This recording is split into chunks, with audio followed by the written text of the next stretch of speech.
Bonjour à tous et bienvenue dans notre nouvelle émission, la WebShow OPmind. Dans cette première émission, nous parlerons d'innovation, d'entrepreneuriat et d'ingénierie. Aujourd'hui, le thème que nous allons aborder touche le bâtiment et les constructions de demain. Pour ce faire, le premier invité vedette que nous recevons aujourd'hui est Mr Seungyeon Hong, qui est un ingénieur participant au projet Eve Park, illustrant directement les bâtiments de demain. Ensuite, dans un second temps, nous verrons quels sont l'instant innovation au travers du point connecté de l'entreprise Wuzu. Enfin, dans un troisième temps, nous parlerons du petit conseil management que nous donnerons tout à la fin de cette émission. C'est parti.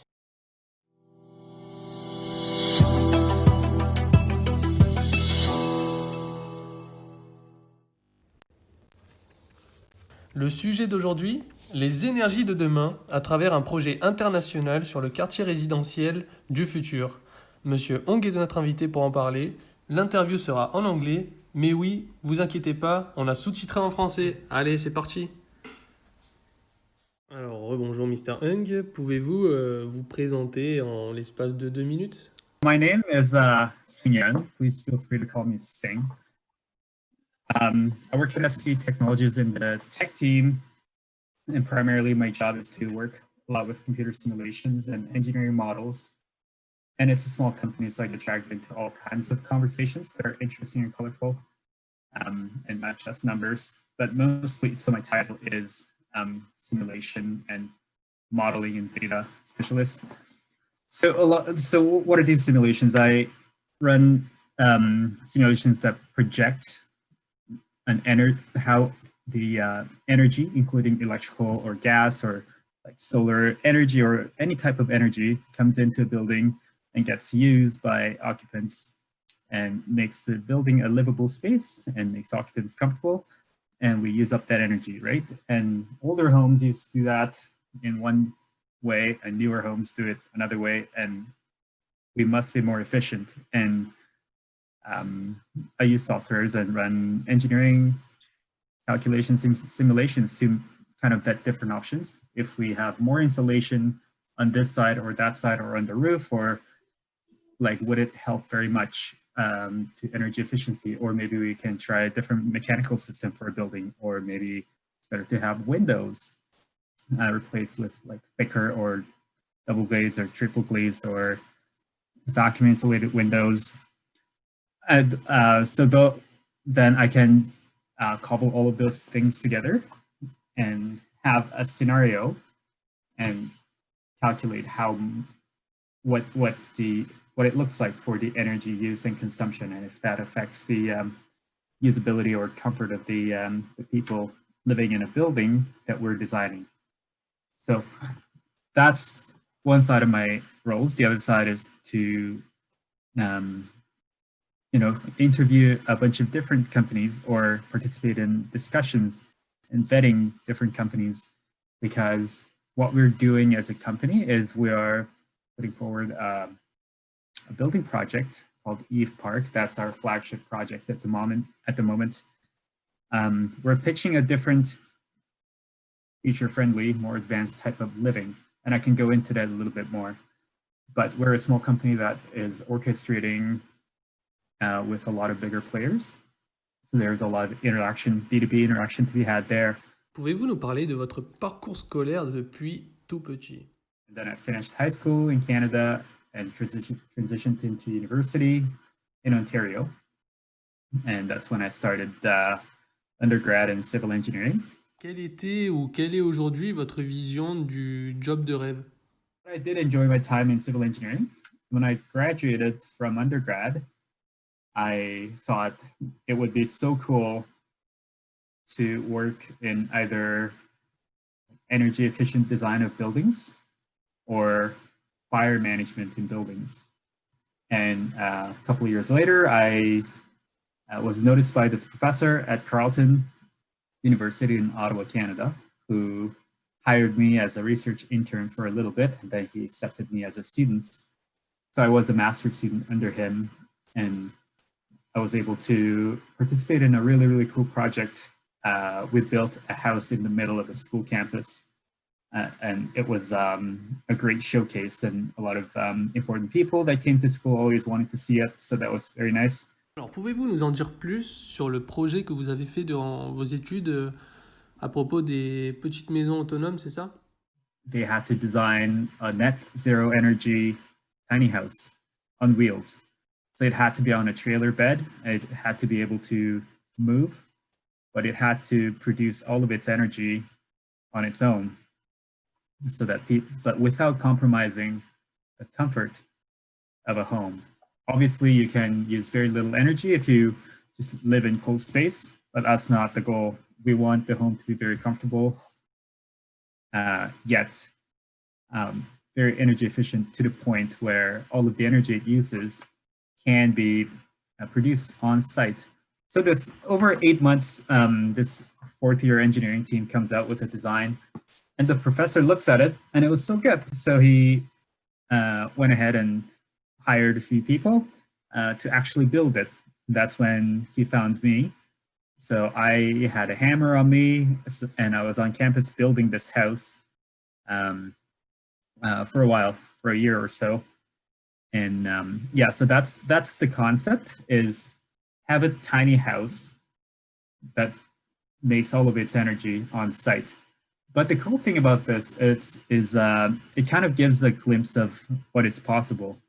You know, if you can make all of the energy that you need on site, then you're able to take this house anywhere in the middle of nowhere where there's no electrical utilities. You can just go. And we had actually exceeded our energy target, and we ended up producing more with the PV panels. So we're going to have excess energy that we don't need. So at that point, we had to think about, okay, how are we gonna use this energy? What are we going to do with it? There are a couple of things you can do. You can kind of heat up extra hot water for future use, or put them in a battery or something. But then that means you have to have a bigger battery capacity or a bigger hot water tank. So we thought, okay, let's try something different. We're going to install a device called atmospheric water generator, which generates water by pulling moisture from the air.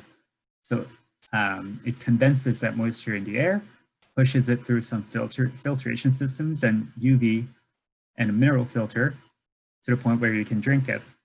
And in humid weather like Miami, you can produce up to 50 liters of water just with a machine that's smaller than me. So we have that in the house as well. Or actually, we didn't purchase it, but we have a space for it. We plan to purchase it. The idea being, you know, now you can put the house anywhere and you can live in it comfortably. But you, as long as you have a sun above you, now you can produce water. So it's self-sustainability at that point. So that's the idea, and it was a big hit. Nous allons parler de votre projet F-Park dans un instant, mais pouvez-vous nous dire en quoi votre parcours scolaire vous a aidé à justement en arriver là? Same thing, duplicated in their own design tool and hopefully run some simulations, but like those two softwares don't talk to each other, and that creates a lot of errors and inefficiencies and frustration. So in my thesis, I talked about how those two programs can talk to each other, and what the best and how bad it is right now, and what the best realistic ways to do that may be. So that was very much software oriented. But my grad studies and everything I've done leading up to this point, you know, actually physically building that tiny house, you know, framing walls and roofs together and laying out vapor barrier, air barrier, all of that, and combined with, you know, my time in front of the computer, doing simulation exercises and other things, have definitely helped me. Yes, and I felt quite ready when I went to the workplace that I could start contributing right away. It's not a good design if it's not buildable and not practical. Alors, le projet F-Park, qu'est-ce que c'est? And it consists of 4 different buildings, and each building is 21 units, and we have 4 of them, so 84. total, but each building of 21 units is built like a snail. So if you look at it from the top, it kind of looks like a donut with an opening. So it's like a pizza with opening in the middle. And if you look at it from the side, it goes up from 1 story to 4 stories. So the idea is you have a beautiful central court, and it fosters the sense of community. But on the technical side, the whole development will be net zero energy. So it'll not use more energy than it produces on site. And I've been the one behind the computers to make sure that we are very close to our design targets. That's one thing. The other side is it will be part of a greater microgrid system that's that's connected to adjacent buildings in that community. So that means when the power goes down in the city, the system can island itself and continue to operate. And how will it continue to operate? Because we have a lot of solar panels on the roof. We're going to have a large capacity battery system that can keep the community running for a little bit until the power comes back. Or even better, and this is sustainability side of things, is we are able to push power back to the electrical grid when there is a need. So I don't know if everyone's familiar with how the electrical grid is loaded throughout the day. Some, on peak times during the day, a lot of people want to use power. That means they have to produce power to supply that. But if you want to produce power for just a few hours of the day, you end up firing these like fossil fuel fired power plants like oil, gas, coal, any of those, which are really bad for the environment. So by having a big capacity battery at the community scale and kind of push it back to the grid to fill that gap means they don't have to run those dirty power plants to meet the needs of people during those few hours. So that's one of the things that we could do with the microgrid. That's being worked out with a lot of research funding from the government of Canada as well. Another side of ePark is how we approach car ownership. So we have identified car ownership as an awkward thing that we live with every day. We're stuck with a car. I mean, everyone loves their car, but you're stuck with it. You end up paying so much for it. And another thing that is kind of haunting about that is not only do you pay so much for the ownership and insurance and all of that maintenance, but you have to worry about parking very much. And if you look at it from the municipal point of view, you need a lot of parking for each car. I think in one city in the States, there's 20 parking spots for one car in the whole city, because you need a parking spot at home, you need a parking spot at work, at Walmart, at your grocery store, everywhere. And think about how much land that is. And that's so crazy. So what we're doing at ePark is we're building a parking carousel. So rotary parking towers, you pull your car and it's an elevator. It takes your car up and it parks it to a certain floor. That means you end up saving a lot of parking spots. So what you see is not a parking lot. What you see is a park. It's just green space that you can enjoy. Another thing that is connected to that idea is electric vehicles. This community is built for the future, and we want to be electric vehicle friendly because it will be more convenient and more people will adopt it, and we want to encourage it. But that means our parking spots have to supply power to those. And there are really good charging systems out there, but as far as we know, nobody's combined the parking elevator with the parking charger. So we're going to have more than 100 parking spots, and every single parking spot will be equipped with an automatic electric charger. With that comes our car share program. So there will be 4 tiers of subscription. So the idea changes from car ownership to car subscription. You know, just like you subscribe to Spotify or Netflix, you can choose a different level of subscription. And depending on the amount of usage, if you plan on using, if you need a car very irregularly, like once or twice a week, then you can subscribe to that level. Or if you need the car every single day of the week, you can subscribe to that level, and the cars will be shared among residents, which means cost and savings for the residents, as well as you know, just a more efficient use of the vehicle. C'est un projet très intéressant. Est-ce qu'il y a des opportunités vers le futur pour l'améliorer ou un prochain projet? We could see, okay, if there's a flood, if your hot water tank leaked, it started leaking, there is a flood sensor that will send an alarm to your phone. But not only that, it'll send an alarm to whoever you've designated. So your mom, for example, can also get an alarm. Or if you have a senior living in it, their children can get an alarm and check up on them. Or same with fire. If there's fire, your entire family gets a notification right away. Another part of that is that those are just kind of like gimmicky smart devices, but integration beyond that would mean something like, you know, when you go outside, you click, okay, I'm going away. That means your thermostat turns down the temperature, your lights go off, but then your parking garage moves your car down, and your car, if it is a Tesla, you can do this, will drive itself out and wait for you. And all of those need to work together, and we are well on our way to make that work. And we're delegating that software development part to another company, but that will be part of ePark.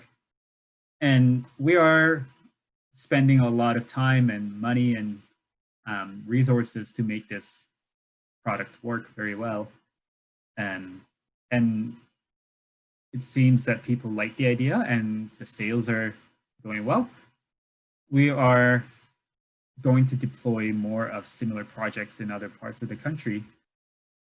And that's the goal. And we have regional offices in the US and Mexico, although the teams are a little bit smaller than the Canadian one. We are, you know, constantly looking for opportunities to do similar or even better projects in different areas. So that's the goal. Et pouvez-vous nous parler du net zéro?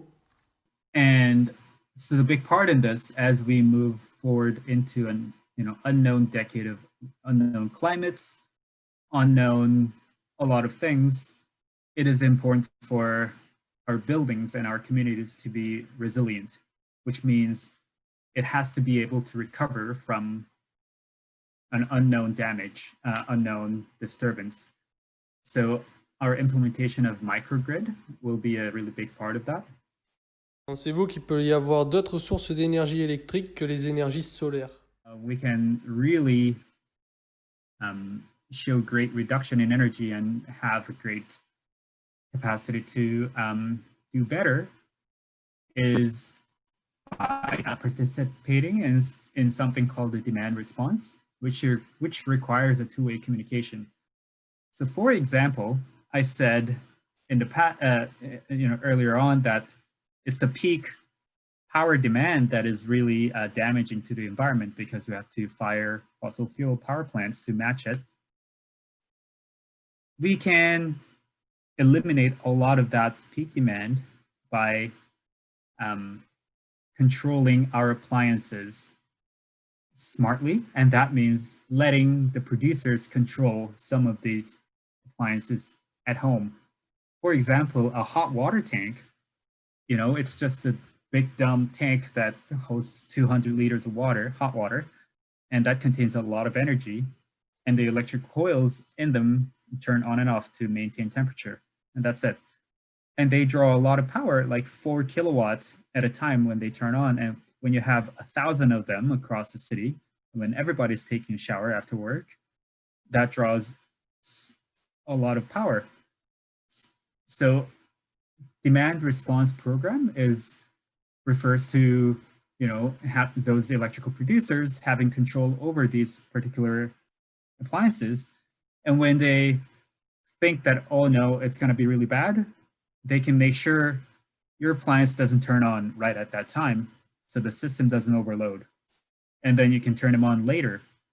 With something like, hot water tanks, those are big thermal batteries, so you don't even, as a resident, as a person taking a shower, you're still good to go because there's a lot of hot water. It's just that timing thing. So by letting somebody who's able to smart things more intelligently, we can do a lot to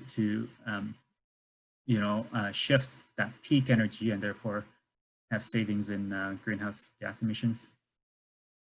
So that's just one thing that comes to my head when I think of how the future houses or living experiences will look like. Quelles sont ou quelles ont été vos motivations pour faire ce que vous faites aujourd'hui? Had before is really exciting, I think. And having, particularly this is a building project, so we're going to have actually people with families and their daughters and sons and moms and dads move in and live in the product that we build. And I think that's a pretty special thing.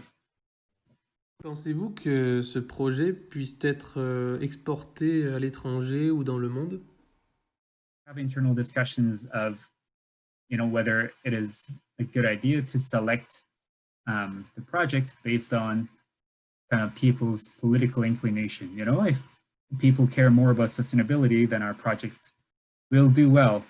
People will understand it right away. But in other states or provinces where sustainability is not a strong argument,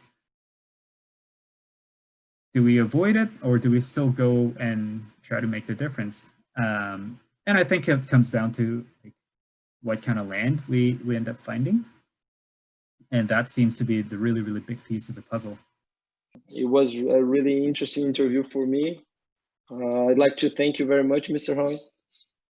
No, thank you guys.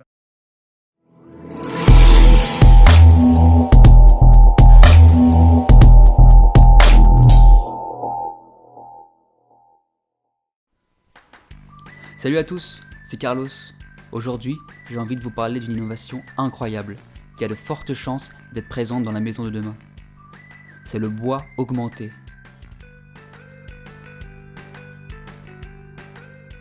Bon, on connaît tous le bois naturel, celui de nos forêts. C'est l'un des seuls matériaux naturels renouvelables. Il est largement utilisé dans les domaines du bâtiment, de l'ameublement, de la papeterie ou encore dans le chauffage.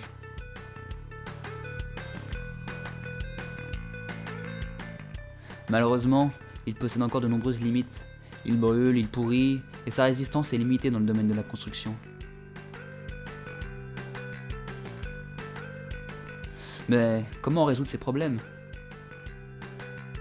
Par l'intermédiaire du bois augmenté. Après des recherches approfondies, Timothée Boitouzet, PDG et fondateur de l'entreprise Voodoo, a obtenu le bois parfait. Revenons à la base. Le bois est composé de plusieurs couches plus ou moins utiles.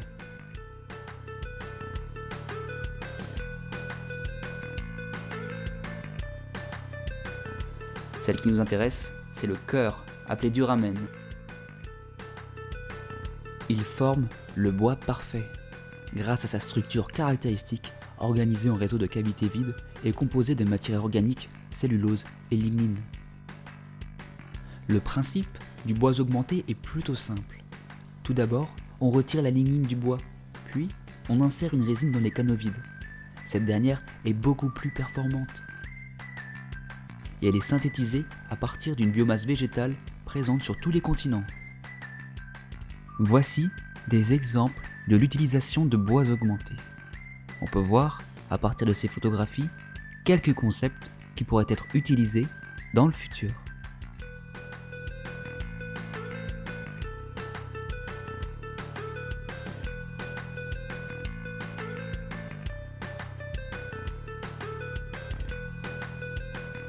Conséquence, le matériau obtenu est 3 à 4 fois plus résistant que le bois d'origine, mais aussi plus résistant au feu et imputrescible.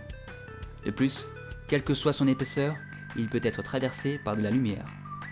Il nécessite également beaucoup moins d'entretien, car il ne s'oxyde plus au contact de l'air et de l'humidité. Résultat, le bois ne grisonne plus. Il ne va pas non plus se déformer ou être attaqué par des insectes, des champignons ou autres bactéries. Cette invention, en plus de ses avantages techniques, apporte aussi un grand avantage environnemental. L'utilisation d'un matériau renouvelable qui peut être produit et transformé localement partout où il y a des arbres. Selon les dirigeants de la start-up, il consommerait beaucoup moins d'énergie à sa fabrication que d'autres matériaux, comme le verre, l'acier ou l'aluminium. D'autre part, l'utilisation de cette technologie va permettre de valoriser du bois de faible constitution. Des bois pauvres, trop fragiles, et qui finissent en bûche de chauffage, en pâte à papier, ou en rien du tout. Et dernier avantage, la lignine extraite pourra être elle aussi valorisée et deviendra alors un coproduit. Son potentiel est considérable, et selon certains experts, elle pourrait remplacer le pétrole dans bien des usages, et aussi servir dans la production de médicaments ou de fibres de carbone biosourcées. Elle pourra même permettre de produire de l'énergie verte via un processus de méthanisation. Les domaines d'utilisation de ces bois sont larges, il y a de fortes chances qu'ils apparaissent dans nos prochains véhicules, nos prochains meubles, et aussi dans la construction de maisons ou d'immeubles. I think cost will definitely become a factor, and whether, because there's a heavy chemical process I assume is there, to get rid of all the lignin and fill that void with resin. I don't know if that's going to be a process that is, going to be beneficial, given that you can just take wood and use it as part of the structure, and you can just take two wood because wood is so regenerative. They grow back, so you can just use two or a little bit thicker wood to do the same job. I don't know. So I guess calculations have to be made, and somebody needs to see if it'll make sense in terms of construction. But I think this is a really cool product that's probably initially going to find its position in like high-end furniture or lighting, I think.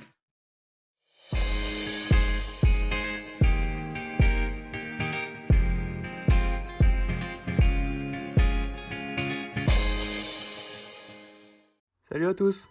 Dans cette rubrique, nous allons vous présenter une technique de management appelée réunion à intervalles courts.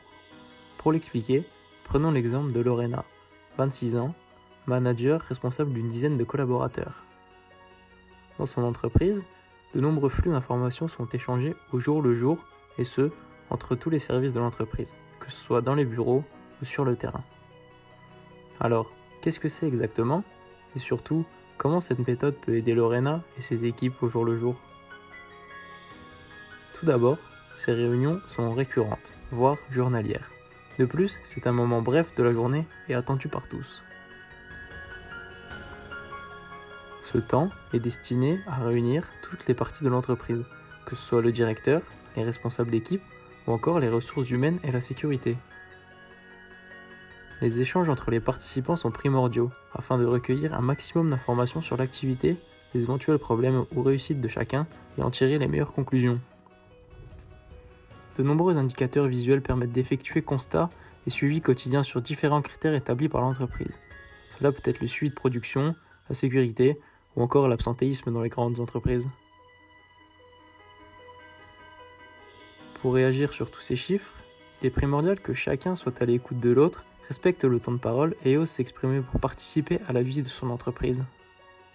Avant tout, c'est un moment d'échange autour d'un bon café pour resserrer les liens entre les gens et instaurer un cadre de travail efficace et agréable.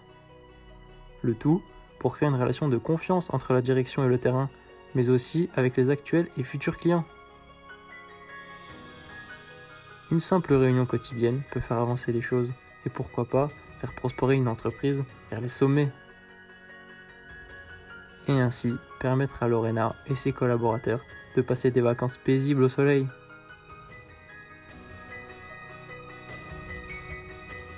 Merci pour votre attention et suivez-nous sur les réseaux pour encore plus d'informations.